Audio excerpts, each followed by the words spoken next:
Hello, my name is Natasha Bean, and I am the Program Director for Financial Education here at NYU. I want to welcome you to Navigating Finances, the Parents Edition. Let's get started. As I mentioned, I'm Natasha Bean of Financial Education. The Financial Education Office is also a part of Student Success, where we help connect students to all the different resources that are available, and we really have personalized service one-on-one to make sure students understand what resources are here for them on campus. So we are a perfect fit under this office here. So our mission of financial education, which is also known as financial literacy, is to instill quality education to empower prospective and current students to make responsible decisions that contribute to their overall success. So what does that mean? That means that their goals financially at this point might be a little bit different than what my goals might be, as an adult here. And so we want to make sure that whatever decisions that they're making contributes to them reaching their financial goals. So we have a statement of purpose. We understand that thinking about your finances, as an adult, but even as a student, can feel overwhelming, especially while they're busy here.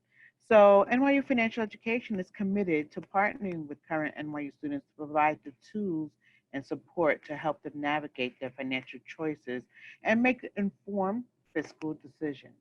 So, what does that mean? Well, there are six concepts that make up NYU Financial Education's core educational philosophy.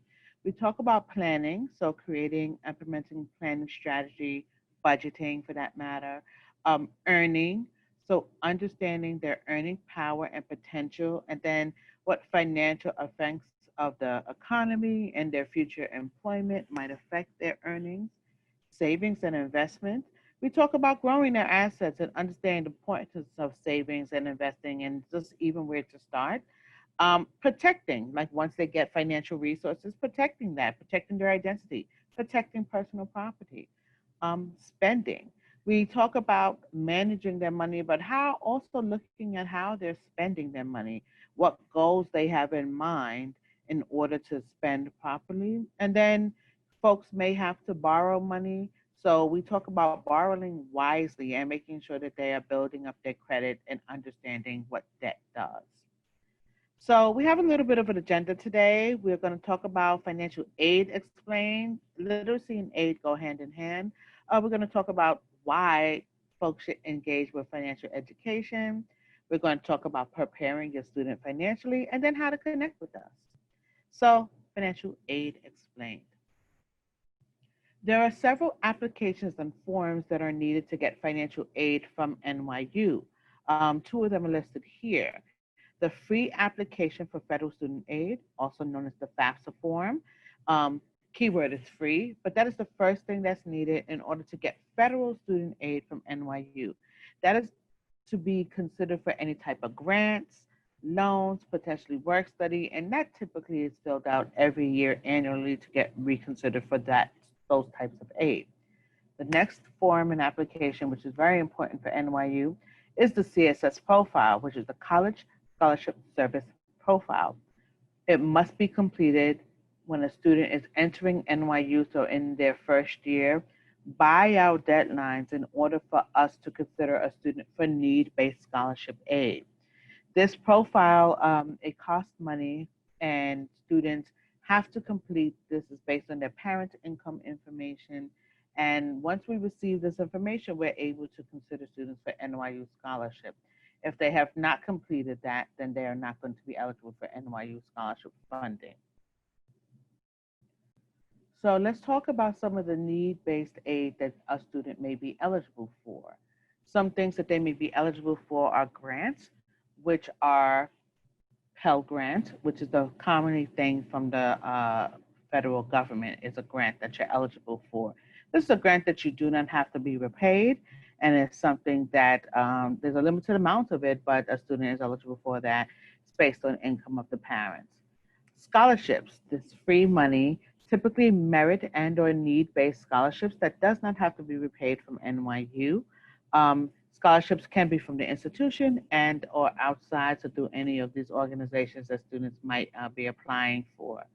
There's work study. So work study is where campus jobs are available. At this time, NYU has campus jobs. They are remote as well as a few that are in person.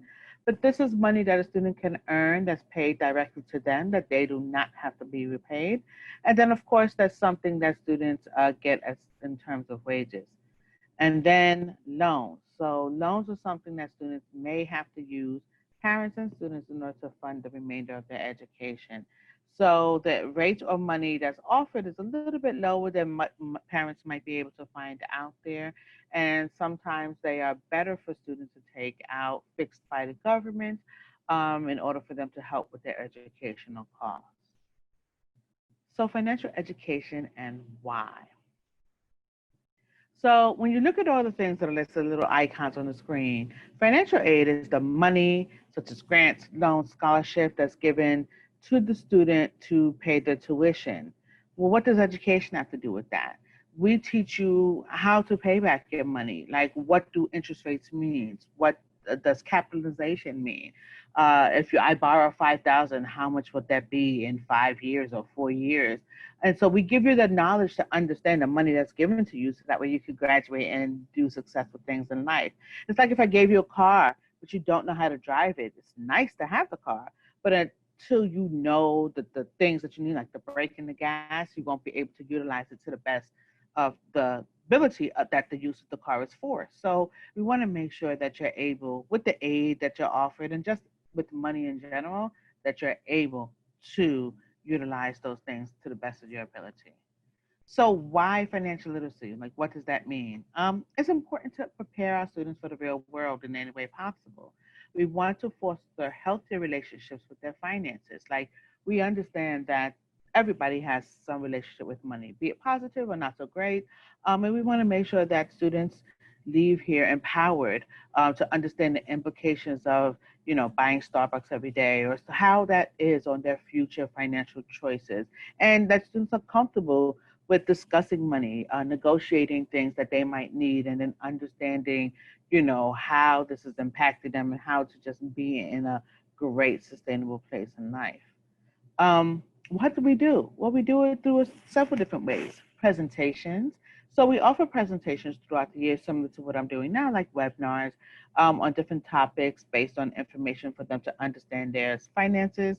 We do coaching one-on-one. So we like to do appointments. We did that in person. We do that via Zoom at this point to help students understand specifically their situation, their emergencies that may have arisen, and also like working on the student loan repayments, fixing out a plan for them, and then creating goals for them so that way, they feel confident in the choices that they're making.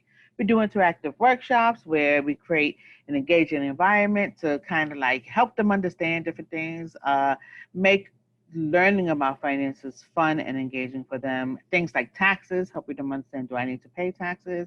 And then, making sure that they're able to like continually build on the things that may help them throughout their years. So one of the other things that we have available for students is iGrad, which is a, financial literacy resource that is hooked up for all of our students. It is through the NYU Home tab. There's a scholarship search service on here, a student loan snapshot, a thing that tells them about their money personality, whether they're a saver or a spender. There's a budgeting worksheet on there, which we think is very important. There's many calculators on here. So we walk them through this, platform, but also help them understand like why it's important to understand these things and engage in them. And it's also free for parents as well. You can sign up and get use of this service as well.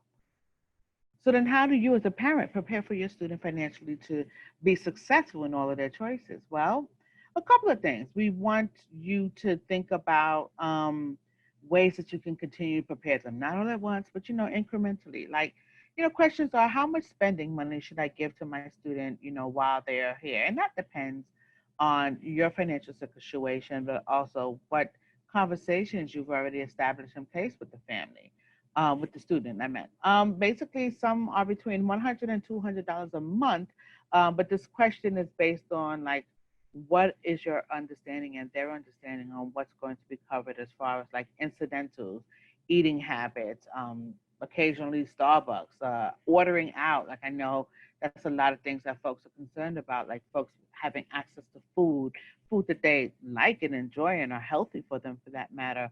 But we need to understand, like, are you going to be supplementing things with like care packages or sending them food along the way, or just, are they expected to be very frugal with spending, or is it used for whatever they need? So that's a thought process and it's very individual for the parents. So making sure to understand like how much you should give them is based on what your conversation and agreement already is. Another question we receive is what should their financial responsibility be? And again, that is solely based on what you as a family has discussed. So some families have decided that, okay, students need to access their student loans to help contribute to their tuition. Some families say, well, students do need to get a job to help with their spending habits. And then they, as parents and support network, would cover their tuition and fees. So it varies, and that should be really clear and upfront to the student as well as yourself as to what the commitments are throughout these years here. Some families need to have a realistic conversation with the student about like what can be split between the two of them. Students, may be like, okay, I'll take care of this, and then maybe sometimes due to their schedule, due to their classes, aren't able to like get this job, or even due to the economy. So then what's going to happen? What financially are you going to then now take on? So that is something that should be discussed with the family. But then what happens in an emergency situation? And we know serious emergencies, those things should have a plan in place. But like what happens if a student drops their cell phone and it breaks? Or even they're typing and their computer crashes and they need a new computer. So those little financial emergencies that may happen throughout the year, is the student expected to cover that, or are you going to be able to cover that? Do you have funding or savings aside for those things? What if they need to return home immediately due to something that happens in New York, the pandemic and things? Is there travel money set aside, or money to buy additional protective equipment like masks? So those things should definitely have a conversation with students to make sure that they have a plan in place in case something happens. And then, how do you know when to get involved? Well, your student, when things don't sound right on the phone. My advice to always have a regular check-in with them at least once a week, very least.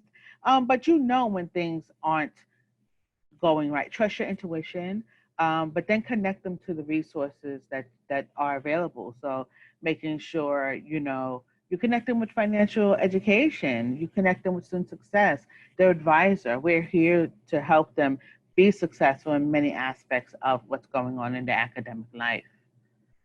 So we say always encourage engagement as you are here throughout the fall semester. So have them come speak to me in financial education. We have an adult-ish series, kind of like a play in adulting, where we're teaching them basic skills that can help them be successful. So helping them make a financial plan, understanding their financial sentiment, talking about credit cards, credit scores, credit reports, and student loan repayment. So we have a schedule of events that's going to happen in the fall. We're going to post it on our website and social media, but it's up to the parents to, kind of encourage them to like, hey, check this out, like, learn about that, and then ask them, like, what did you learn here? Like, and that way it keeps them engaged in our resources available. So what's the point in doing any of this? And we say like managing money isn't simply about, dollars and cents, although that has a lot to do with it. But we need to evaluate their choices. They need to understand why they're doing the things that they're doing. Is it basically, I want this new iPhone, I need to buy it now, or I actually need a phone, so I need to work on having money to do so. At some point, we need to step back and discover the why behind their financial decision-making skills, and then the resources that we all have, the university, the family support system. What resources does the student have to make those things happen? By understanding their resources, their finances, their capabilities, they will be able to make better decisions surrounding their money. And then they could learn about their credit and other larger things that they will need credit for in life, and start making choices that will ultimately make them successful in those choices. So how do you connect them with us? Like, it's definitely good to connect with us. For questions, they can email financial.education@nyu.edu. Our website is nyu.edu/financial-ed. We also have social media, very active: Facebook, Twitter, and Instagram. And we post tips and tricks up there for students. We give them definitions. We just engage in lots of activities on there. So there might be pointing them to different resources around campus that are having like free events, virtual events, and ways that they can just understand and get comfortable with their talking about finances and then being in a financial state in NYU. So I always leave with education, whether it be here or financial education, is the key to unlocking the world and a passport to freedom. So that's by Oprah Winfrey. So I want to thank you for your time here. Thank you for engaging with me. And then we hope to see you or your student at any of our future events. Have a good day.